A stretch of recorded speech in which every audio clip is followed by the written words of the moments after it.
Okay, Brandon, what is your educational background? So I was basically educational background wise, I graduated from Squalicum High School in Bellingham, Washington. And let's see, and then I also have an associate's degree in arts and science with business classes from Whatcom Community College, as well as some other university college classes, credits from Western Washington University, as well as Bellingham Technical College. Fabulous. What is your career-related background?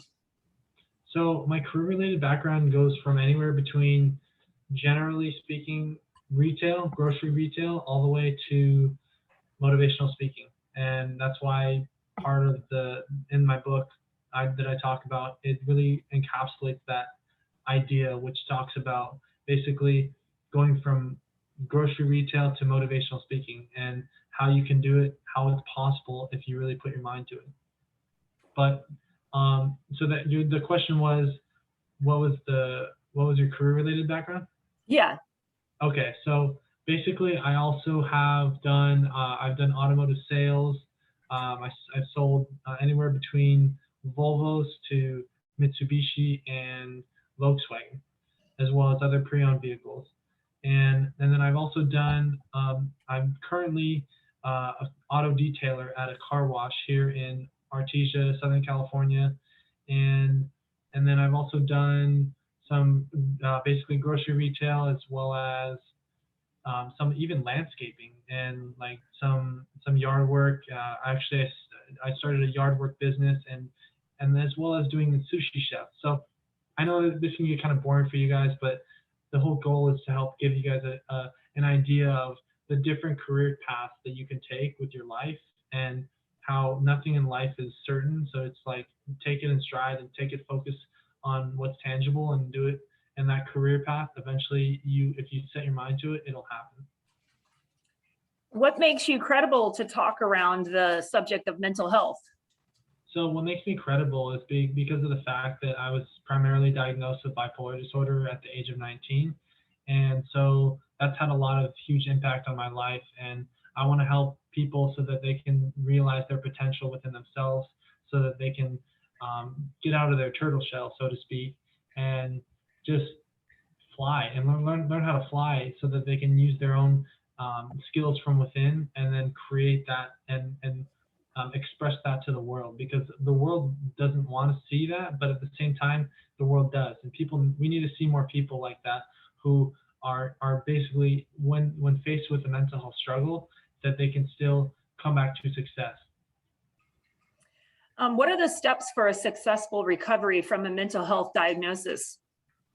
Based off of my experience with the mental health recovery, it took time, patience, sleep, a lot of sleep, and also learning how to work with what fits well with you, and giving yourself balance to manage your condition. How you manage your condition is up to you, and who you interact that with, who you talk with or do any type of work with, or type of help. And so I think that's something that is up to you to decide, but you can explore your options and see what works best for you. How can family and friends be supportive for someone who has a diagnosis with a mental health condition? I think family and friends can learn how to be open-minded, and things like reading my book that will help give insight and perspective on someone who was diagnosed with bipolar disorder, and how you can learn a lot from my life story, and how the chapters also have research-backed content, and that they can really give you better insight so you can have a better understanding. For example, I had when I was in Long Beach, I was selling some of my books, and I had a guy come up to me and say, "Hey, my brother's was in the psych ward, and he's never been the same ever since." And he just kind of shared with me all this, his powerful story about how his brother was struggling, and he hasn't been the same ever since. And I told him, if you read this book, this will help change your outlook, so that you can become more open-minded and learn how to become more adaptive to to the way you think about how you can treat your brother and how he is now. How does having a positive mindset and perspective in life leverage better opportunities for growth and recovery from a mental health diagnosis? That's a big question. Could you ask me that again, please? Sure. How does having a positive mindset and perspective in life leverage better opportunities for growth and recovery from a mental health diagnosis? So the positive mindset is really key for everyone in life, whether you have a diagnosis or not. If you have a positive mindset and a positive outlook, that will get you to where you want to go in life. But you have to also, the underlying part of it is taking those micro steps, those micro work that is going to get you some type of productivity, and whether it be with your income or whether it be with your like personal development, and all those things really they work in tandem together. Career-related advice for a better sense of purpose and direction when faced with a mental health diagnosis. So the career-related advice I can give you is something that a lot of other people offer, which is try new things and try what makes you happy, what you enjoy, and doing things that make you happy. And you'll eventually, if you try it and get out of your comfort zone, the outside of your comfort zone is where you find the joy, the contentment. There's this author named Dan Lok. He's also a multimillionaire entrepreneur, and he talks a lot about how with finding happiness and finding career-related goals, I think they work in tandem.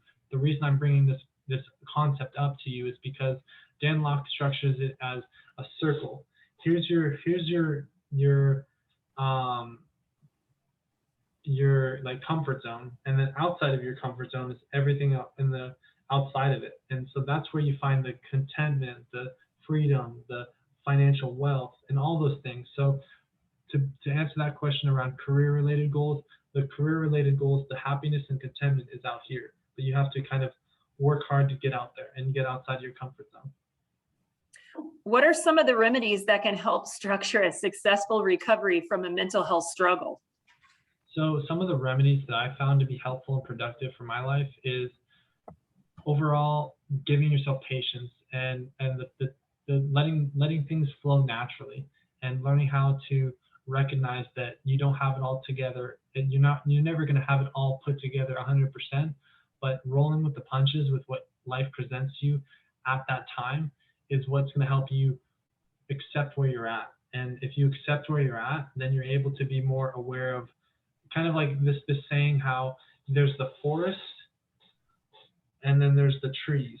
If you can see the forest, then you have insight because you have wisdom, so that you can see rather than just seeing a tree. And a tree is just a small little micro. But if you see the vision that you have for yourself, that's what's going to help you in your journey of recovery. If you learn how to pinpoint what you need to do and create that blueprint. What are some steps to recovering and transitioning to life when being in the psych ward? So from my experience, when I was in the psych ward, it was very difficult, and I found a lot of difficulty, and it was around a lot of people that were really unstable, me included for that time. That's why I was in there for a good amount of time. So overall, I think it was, wait, can you ask me that question again, please? Sure. What are some steps to recovering and transitioning back to life after being in the psych ward? Steps to recovering from the psych ward is basically work with your team on this, like work with your mental health team. That might be, I don't know who that will be for you, but I know for me, it was just working with my mental health team on that. And that's something that you can really benefit from if you establish a mental health team that supports you, that supports your mental health condition, so you can be more versatile and manage yourself and maintain that balance that's going to help you move slowly but surely towards that comeback to success. What are some of the best ways for an individual with a mental health diagnosis to come back to success and personally develop themselves? I think overall, to come back to success, kind of like what I just said earlier, it really focuses on how you structure your life and what that looks like. It's going to be different for everyone, but there's certain fundamentals, and like educating yourself more on your diagnosis and learning how to manage it.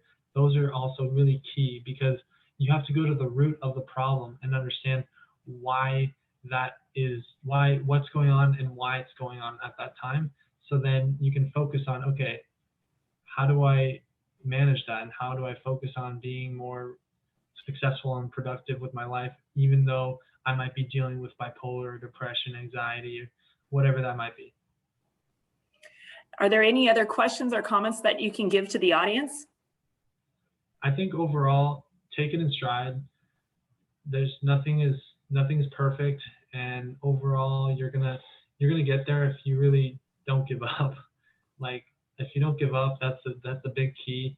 And believe in yourself, because I know there was times when it was hard to believe in myself when things were difficult, and I didn't find that sense of, oh wow, well, like what do I do next? Like, how do I bounce back from this struggle when life has put me in my circumstances are so low, and so I wanted to share that with you guys tonight, because it helps give you perspective. And if you have your perspectives on, then you can become more resilient to the difficulties that life throws at you, and you can almost like you're bouncing things off of your shoulder. So like when negativity comes your way, it's like you have a shield, like you're just blocking it off, so you can become more aware of the things that life presents at you, and how you can react to that is what's going to help you take it to the next level.